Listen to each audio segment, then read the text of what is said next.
ఆరో మాట చూసినప్పుడు సిలువ పైన యేసు ప్రభు పలికినటువంటి ఆరో మాటగా యోహాను సువార్త 19వ అధ్యాయము 30వ వచనాన్ని చూద్దాము. యేసు ఆ చిరకను పుచ్చుకొని సమాప్తమైనదని చెప్పి తన తలను వంచి ఆత్మను అప్పగించెను.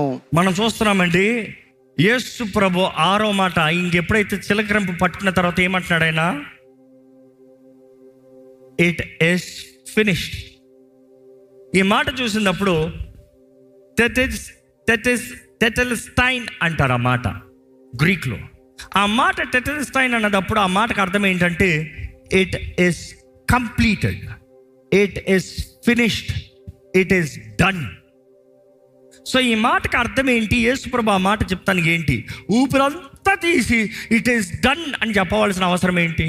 ఇట్ ఈస్ డన్ అది అర్థం అవ్వాలంటే పాత నిబంధనలో యాజకులు అర్థం అవ్వాలి.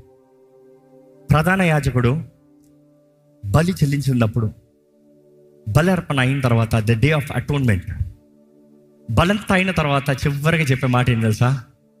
బలి అయిపోయింది, that is time, it is done. యేసు ప్రభు సిలువ మీద అంటున్నాడు, ఎందుకంటే ఆయనే కదా ప్రధాన యాజకుడు.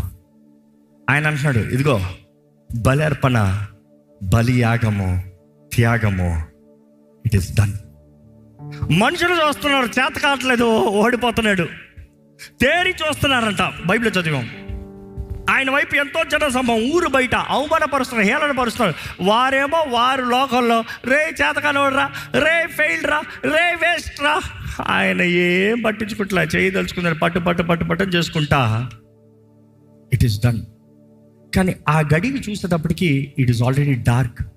12 గంటల నుండి 3 గంటల వరకు కట్టిక చీకటి. వీరందరికీ ఏమవుతుందో అర్థం కావట్లే. కానీ ఆ రోమిలైన సెంచురీని నోట్ చేస్తూనే ఉన్నాడు. ఆయన డాక్యుమెంటేషన్లో తెలియజేస్తున్నాడు, he's been noting all that is been happening. But then he's noting ఏంటి? సృష్టి ఏంటి ఇట్లా అయిపోతాం, ఈ పరిస్థితి ఏంటి ఇట్లా అయిపోతాం, ఏదో ఒకటి జరిగిందంటే అన్ని అట్లా జరుగుతాం ఏంటి? ఎందుకంటే అక్కడ చూసినప్పుడు ఆయన చెప్పిన మాట, ఆరో మాట, ఇంకా ముగించబడింది, సంపూర్ణమైంది, సమాప్తమైంది.